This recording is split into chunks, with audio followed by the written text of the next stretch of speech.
All right, Larry Krueger here from the Pig and a Pickle Krug Show as we're joining you from the Mandalay Bay.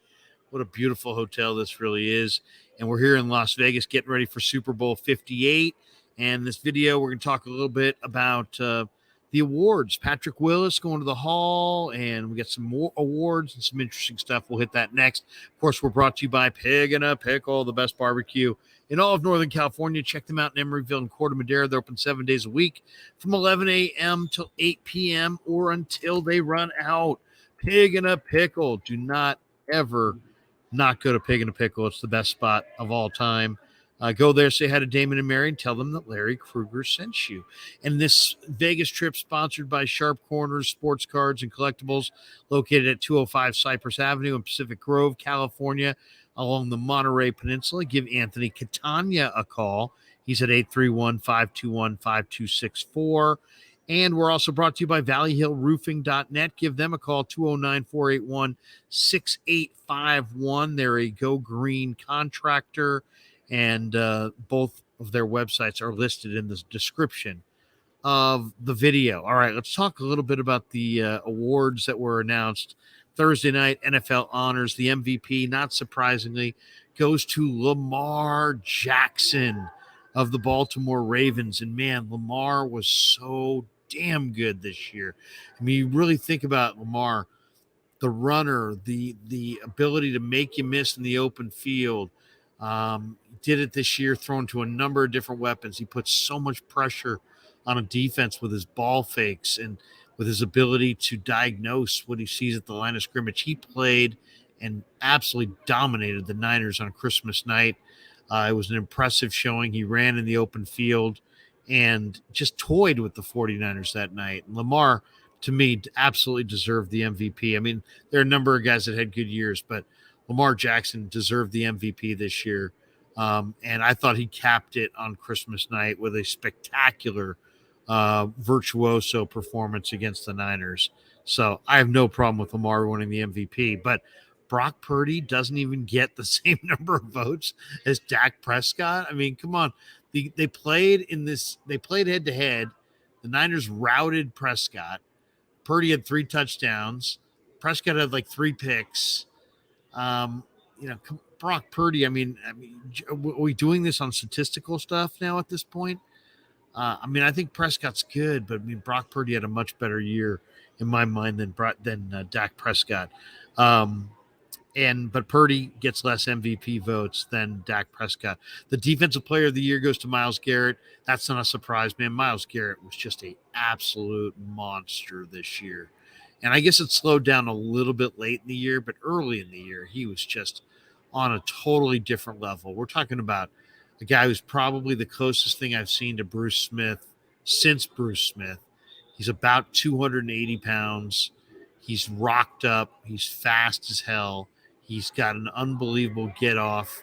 He gets off the line of scrimmage. He's got a great technique. Myles Garrett is a monster. I mean, we're watching Nick Bosa every week, and there's no doubt in my mind that Garrett was better. And I just think when I watched Garrett this year, I thought, can you play the position with any more force than that guy? 280. And he moves around like a guy who's 250. So Myles Garrett getting the Defensive Player of the Year award, well deserved. Christian McCaffrey gets the Offensive Player of the Year award. And man, Christian McCaffrey, what can you say? I mean, the guy absolutely was the best player on the practice field in minicamp, in training camp. He just set a tone in training camp. I mean, you could have been 17 miles away, and if you watch this, you were like, "Oh my goodness, look at this guy." I mean, he just played so hard in the preseason and so hard in minicamp. Just a spectacular year McCaffrey had. I mean, just an absolute monster year. And he was good as a runner. He was good as a receiver. Christian McCaffrey just had a special year. You could see it in minicamp. He's in the best shape of his life. He can pick and slide. He can run inside. He can beat you to the edges. So he can play the outside zone. He can play the inside zone. He can run power. He can catch the ball out of the backfield. And has just had a tremendous year and just took every carry and was just absolutely monster all year long for the Niners. So not a surprise there that Christian McCaffrey wins the Offensive Player of the Year award. You could have given him the MVP, but and I think on some teams he would have even put up more stats. But I think the Offensive Player of the Year award for McCaffrey is probably a good way to sum him up this year. There's no question. He either deserved the MVP or the Offensive Player, and he gets the Offensive Player.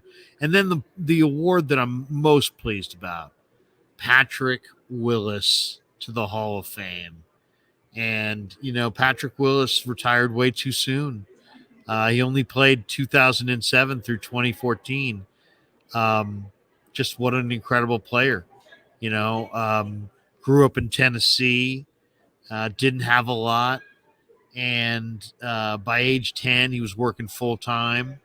But by age 17, he left his home, which was a double wide trailer in a trailer park outside of Brewston, Tennessee, with his brothers. And supposedly the father had problems with alcohol, and they all moved into Willis's high school basketball coach's house. And then he attended Hollow Rock Brewston Central High School, and he was a two-time All-State guy there, regional MVP, West Tennessee Player of the Year. I mean, the guy lettered in football and basketball, 3 years in baseball. I mean, he's the first person in the history of the state of Tennessee to be nominated for both Mr. Football for a lineman as a linebacker and Mr. Football for a back as a running back in the same season.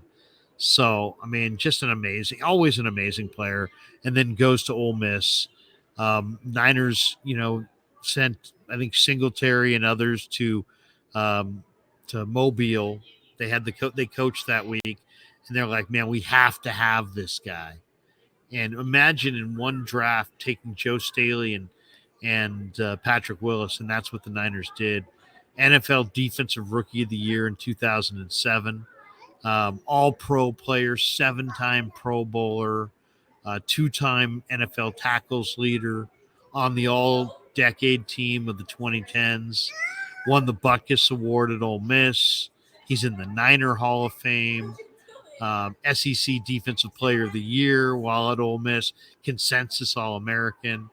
I mean, Patrick Willis, he didn't have longevity in the NFL, but man, what a player he was. So no doubt in my mind, he is very, very deserving.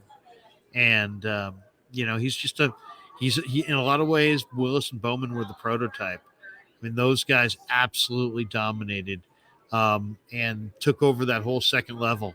And so Patrick Willis to the Hall of Fame. Way to go, Patrick Willis. He'll represent the Hall of Fame. Hall of Fame football players are not just great players. They're also supposed to be great ambassadors for the sport of pro football. And there's no doubt in my mind that Patrick Willis will be an outstanding ambassador for the Pro Football Hall of Fame. So way to go, P. Willis. And that does it for this video. Thanks to all of you guys. Thanks to our sponsors. And thanks to everybody for supporting the Krug Show in Vegas. Once again, thanks again to everybody.